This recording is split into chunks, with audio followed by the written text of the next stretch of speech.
Every morning, you go into work and you do not feel fulfilled by it. Your eyes drift out of the open window and you find yourself asking one of life's biggest questions.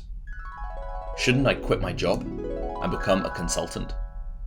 Micheal Stocks used to work for Carluccio's in an operations director role. Now he works for himself, and his projects include technology and new site rollouts in hospitality businesses, large and small. We've released a separate audio podcast episode about Micheal's advice on project management and how to get your tech project done. But the question, shouldn't I quit my job and become a consultant, is so common to so many people in hospitality operations that I wanted to talk about it separately.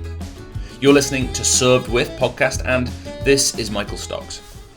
When I started, it was literally, that's when Carluccio's, as we now know it, kind of started. Yeah, I think I was one of the first 20-something employees. Exciting to be in like a growth business like that then. Oh, phenomenal. And how many sites did Carluccio's reach by the time you exited? At its peak, I think we were at around about 120 UK sites, something like that, and about another 25 international. Wow. So yeah, Carluccio's at the time was going through a challenging phase, I think it's fair to say.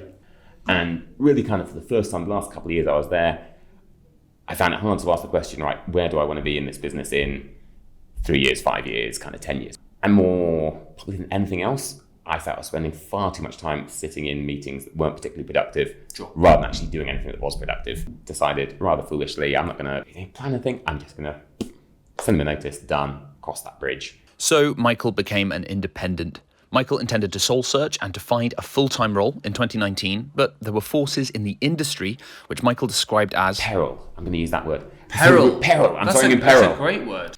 Which hampered his ability to find a full-time position like the one he wanted, along with reduced ability by smaller businesses to pay for one, which left Micheal without a job and unable to find one. So then I almost kind of fell into consultancy because whilst speaking to some friends and contacts with industry about who may be looking for someone or whatever else, but actually I might have something you might be able to help me with. And it kind of started very gradually, almost kind of organically from there. And I was like, actually, I think I can make this work. And one of the other frustrations I had from time in the more corporate world was this feeling that there was never a point I could step out of the building and be like, I've done what I need to do and rest. There were always things that were in the pipeline of, okay, once that's done, I can start working on this. It was that kind of constant, it was a never-ending kind of project. Yeah. And what was very nice is at the end of the day, and there's also no ifs, no buts, because either I don't deliver what I'm supposed to do by that time, I either don't get paid, or I don't get hired again. And these are two things which are quite important when you're a consultant. It's like, you need to get paid. You prefer it then? And absolutely, yeah, zero regrets. But I wanted a balanced view, so I asked Micheal what the downsides had been.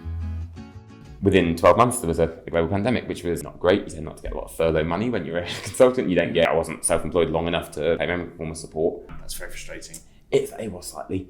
Didn't help my husband then decided to go self-employed during the break between lockdowns, just when we thought things were on the up.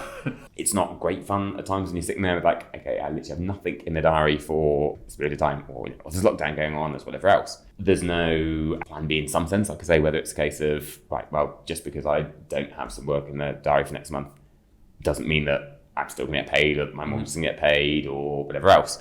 And you have to be a lot more kind of proactive in that sense. Some of it can be kind of challenging, where even kind of forward planning, where it's like, I want to do something or plan something.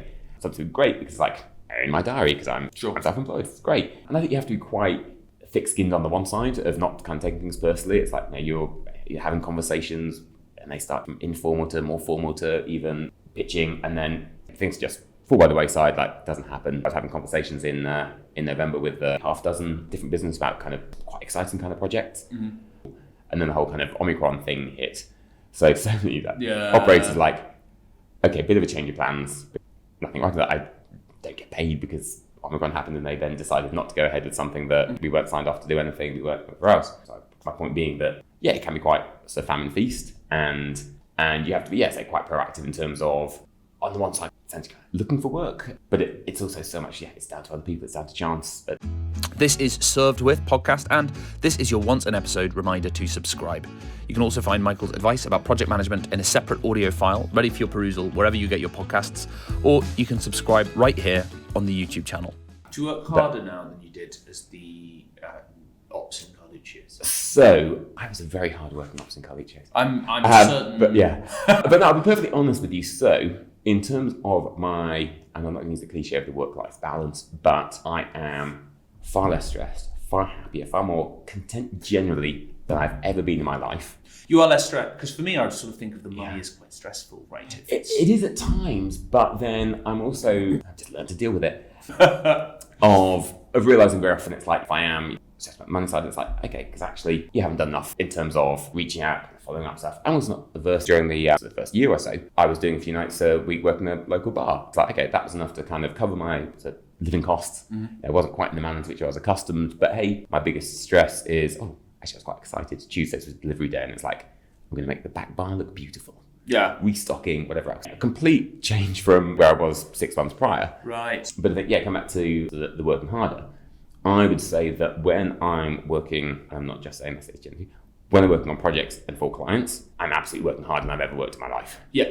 But my proportion of time doing that, if that makes sense, is far less than it was. So, but recently, college, I would say that I spent on average 60 or 70 hours per week doing Carluccio stuff. Yeah. By dint of one, that probably lack of some degree of focus for my part, but also in terms of all the different kind of pieces of the puzzle I was trying to juggle, meant that what I was actually generating from that was probably 30 hours a week of good work. I was spending 70 doing it. 20 hours in a week, but those are 20 great hours of work, and actually the rest of the week I'm walking my dog and chilling and amazing and having a nice time of it. Finally, we come to the earnings question. Does Micheal earn more money now than he did before? The little things, I'd say, to be honest with you, probably the first year after leaving Carluccio's, I probably made around about a third of the income of that I was. But I also realised that I wasn't spending anything like I was, from everything from travel to having a trek at lunchtime to... But then, conversely, by now and bluntly, past 12 months, I've earned more money than I've earned in my life. What's really interesting is, looking back to kind of the corporate experience, kind of Carluccio side, for most of my time there, but there was almost that kind of feeling of job security was there, and leaving the job was your choice. But then, interestingly enough, what then, they say subsequently happened is people, well, even prior to me leaving, friends of mine, great colleagues, unfortunately, lost their jobs almost overnight. Sure. Kind of last man standing, where it's like, this person sat at the desk next door to me for 15 years, suddenly overnight, gone. Exactly. Whereas now it's like, okay, it's majority is up to me, but also I can do it. If I don't have anything lined up for the next couple of weeks, I need some money, I can go get a bar job somewhere. I can do something, in the interim. I can. Yeah. And that's down to me. I think that's quite empowering in that sense. That was Micheal Stocks. If you want to hear Michael's advice on managing projects, we've also released an audio podcast about that, and it will tell you how to realize your project as effectively as possible. Once upon a time, long before StoreKit made the greatest mobile ordering system available on the market today, the very first iteration of this business was advisory and involved the CEO and another one of our co-founders setting up point-of-sale systems in restaurants.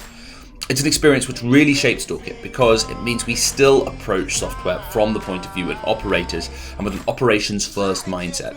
Thanks for listening, and I'm looking forward to seeing you next week.